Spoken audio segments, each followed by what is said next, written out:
Hello, I'm Gus Downing, publisher and editor of the D&D Daily, and this is the LP News Network.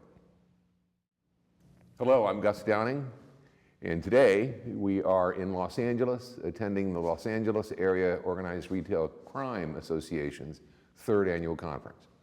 And we have the unique opportunity to have 3 ORC directors from the drugstore industry with us today to have a conversation about ORC, the history of it, what's going on with it, and the status of it. We have Jerry Biggs with Walgreens as the director of ORC, Jim Lynch with CVS, the director of ORC, and Kathy Langley from Rite Aid as the director of ORC. Hi folks, how are you? Very good. Good afternoon. Well, first let me read the objective of this panel discussion, which is to provide the retail LP community with a better understanding of the overall ORC history, current efforts, and issues facing the nation's retailers. By bringing together a number of the ORC leaders in the industry, we have a unique opportunity to share information that can educate and benefit the industry as a whole, thereby allowing us to better combat the growing problem. With ORC teams being relatively new in the retail environment, this panel allows us to define where we are as an industry, how we got here, and establish the profile of the existing teams and efforts, thus giving us a snapshot of how the industry has evolved and responded, and hopefully along the way, establish the factors that contribute to a successful ORC team. Once defined, we'll be discussing the common issues facing the ORC teams, and hopefully sharing thoughts and ideas that can help reduce, resolve, or overcome obstacles, both from the public and private sectors. Finally, we'll be talking about the future and asking for everyone's input on how they see ORC evolving and what needs to happen to help combat the growing problem from the preventative, investigative, and legislative perspectives. With that, I think I'll go to Jerry and ask Jerry, could you give us a brief background about your career and how you came into ORC? I've been in retail for about 30 years. Actually, you were one of the people who got me a start. But I started doing ORC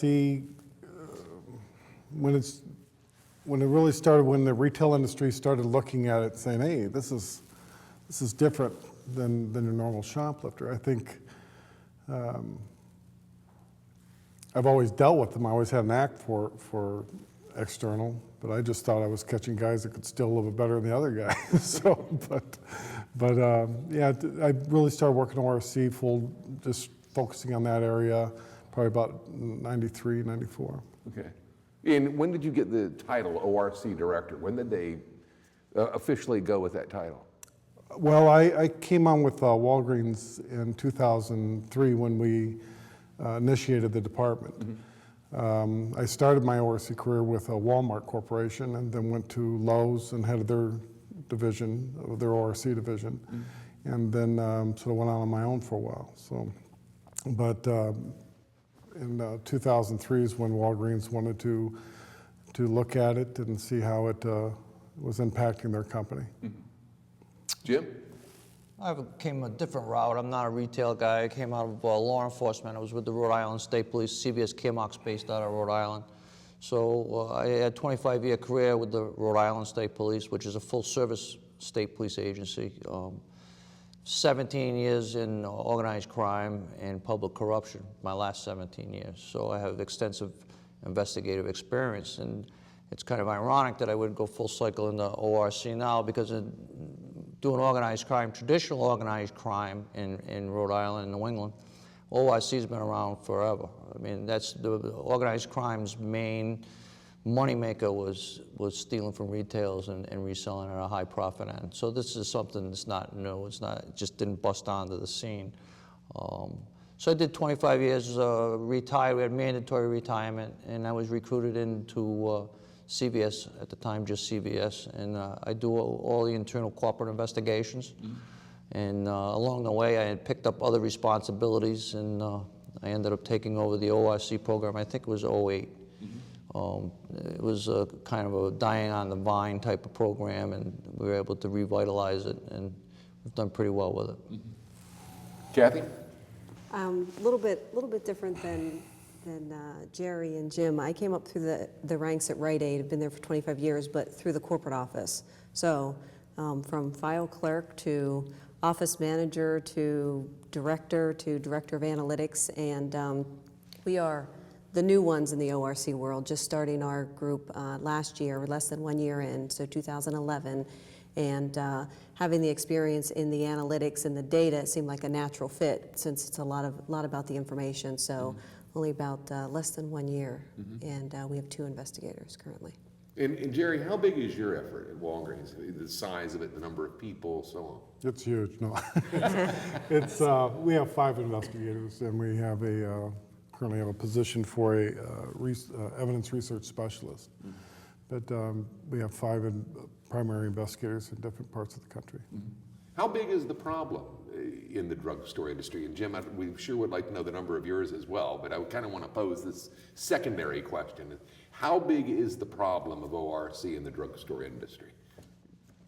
Go ahead, Jim. Well, I think it's hard to quantify the problem, but it's a serious problem. So, I mean, can you really put legitimate numbers to it? That's a really challenging task. But the fact of the matter is it exists, and our investigators have demonstrated by factual presentation of cases and arrests and seizures that shows that it's truly, it's truly a serious problem, much more serious than I think that our maybe some of our corporate executives would even want to even understand, because it's really tough to just digest the magnitude of the cases that go on every single day. And I think some people have a hard time fathoming, groups of people traveling about the company, going on road trips for weeks on end, just stealing every single day for 8-9 hours a day. That's their job. And some people just don't want to believe that that's happening, but I can tell you that it is. Kathy? I absolutely agree. I think historically Rite Aid has always looked at our shrink where, maybe the bigger part was internal. And for the first time, that's sort of switching on us, that external is a larger problem than the internal. So be interesting to see as the updated Hollinger reports come out, if a lot of other retailers are seeing the same thing, working on quantifying that even more, but we're definitely seeing the shift. Are you seeing that as well, Jerry? I'd have to agree with both of them in the sense that one thing, it's the magnitude of what it is in the company. I think it's hard for everybody to take that in, to think that somebody's out and they're traveling around to stores and they're in a store anywhere between 4 and 6 minutes on average, walking out with $200 to $2,000 worth of merchandise and getting away with it. And then to do that repeatedly 12, 2 dozen times. So I've been working ORC for over 20 years, when retailers said, okay, we're going to start an ORC department. And I think that was one of the hardest things it was to sell to the corporate world, is that, hey, people are coming in our stores and walking out with whatever they want. And some have been as blatant as said, no, that can't happen. Well, okay, but it's happening. And what's great today is we have technology to show it, and other analytical work that supports it today, where we didn't have that back in the early 90s. You just had your word that, hey, I followed this guy out and he took the store. We don't have it anymore. It's just really hard for them to absorb, to think that that's going on. And I've had them say that, well, if this person hears this, they're going to know who said this. But they said, well, you're in the eye of the storm, you don't see the whole picture. Well, yeah, I do. No, I do see the picture. I might be in the eye of the storm, but I didn't just ride in my car here yesterday either. I've been there. I'm seeing what's happening, and it's not the retailer's only problem. But I think the reason we're in this predicament is we never recognized it as a problem before. It certainly seems as though it's historically speaking, ORC as an effort has been here longer in the drugstore industry than virtually any of the other retailers almost. And, if you merely take the few that we've interviewed, I mean, the two of you have more experience in the longer tenured departments than virtually anybody out there, other than maybe the Gap, for example. I think Walmart does. Actually, Right, Walmart right, yeah. started the first task force, which was ITF back then, was the Investigative Task Force. Right. And but then I think who followed suit after that would be Target. You know, there's a lot like TJ Maxx and, Right. and Gap. Them they got some great teams out there, but And we will be hopefully interviewing Mark McLean over at Walmart in a Nice. separate session over the next month or so. and Mark's and everybody just takes a little different approach. Right? You know, I think we all have the same wolf coming for our goods, Yeah. but it's just a different. You just have to manage it a different way. There's no competitors in this industry. Not a bit. Yeah. I probably see and talk to Jim's people and work with my people, and Kathy's people do as well. You know, as much as they see each other. So in some cases, more than they see each other. I mean, their own teammates. You know, they work. And Jim, how big is your team? How many people do you have? We have eight full-time people and May 9, but I'm just a corporate guy, so we've got the worker bees. I just take all the credit. That's all. And how many stores But for CVS? We have 7,400, plus we have specialty stores, and you know we get the Caremark piece, but we haven't really looked at that side of the business yet. Okay. But we leverage what I did in which I think was unique is I leverage the store detective program, the loss prevention folks assigned to the stores. They've all been trained, and they're part of the whole battle. And we have our own alarm monitoring center that does all our stores. It's APS, we call it. And we have a program where if there are wipeouts or any type of information related to ORC, they call in the line, so we get it live time.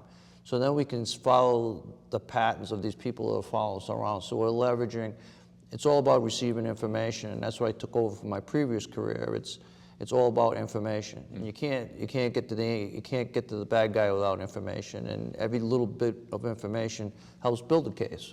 And I think that's why we've been so successful. And we work every day. Our guys are in the same vehicles with Rite Aid and Walgreens, Publix down in Florida. That's a supermarket chain in the state of Florida. But it's like every day. Those guys are joined at the hip, and I demand that of my folks. And I know when Rite Aid started, I told them right off the bat that whatever you need to get your program started, is anything, training your people or information, we're an open book. And Jerry already knows that. We have a very good relationship. And Kathy, how big is your department again? We just have 2 investigators, one on the East Coast, one on the West Coast. Actually just was able to prove it out after the first year and was received authorization to add a third. But we do have 4,700 stores, so we'll end up with 3 investigators. And with the analytics team, I try to have a profit protection analyst work sort of part-time on ORC and help out with the data pooling and such. But I also manage the analytics group too, so just sort of work. When you look to staff an ORC investigator position, what traits do you look for? I mean, this is different than the retail store loss prevention executive or a DLP, a Your district. spouse don't mind if they're gone for long periods of time. What traits do you look for? I mean, are they different than the LP executives in the stores? I mean, is the profile different? I think obviously their job responsibility is different. The individual theirself, I wouldn't say is different. They become different in the sense that we deal. Actually, my investigator, I'm like Jim. I mean, they do all the work. I just take the glory for it. They go out there and they deal primarily externally. Their engagement to the stores, the corporate, exists, but not near at the level as a district loss prevention manager. I mean, when you're dealing with them, you're dealing with them calling you saying, "Hey, something's happened here," and so we deal. You know, you've got great work relationships with law enforcement and your fellow retailers, your competitors. That's who you deal with mostly. You know, probably I'd guess 80% of the time. I think the networking skills is an absolute must, and they have to have a creative nature to them and work with a lot less supervision than the typical district leader. And trust, and Yeah, trust. a lot I of mean, because trust. there's, you know, and I say this sounds a little slangy, but no one's out trying to play policeman. But if we like it or not, we're in that kind of environment.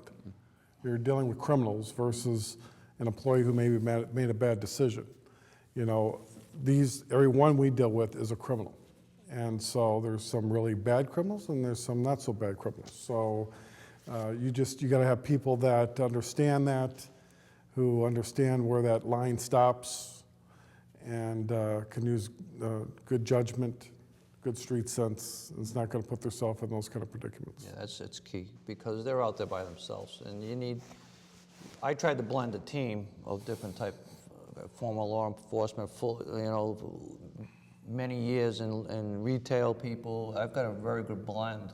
I've got a couple of young people, I've got a couple of people who've been in the business for 30 years, because they each bring a different skill set to the thing. But the most important piece is the decision-making process, because they are out there at 3, 4 o'clock in the morning, trying to find out where people hold up and when they start to move. And so you got to really make some good decisions out there. And they have a lot of freedom, and people can take advantage of freedom. So it's you need a self-starter, somebody that's trustworthy and works with others well and can communicate.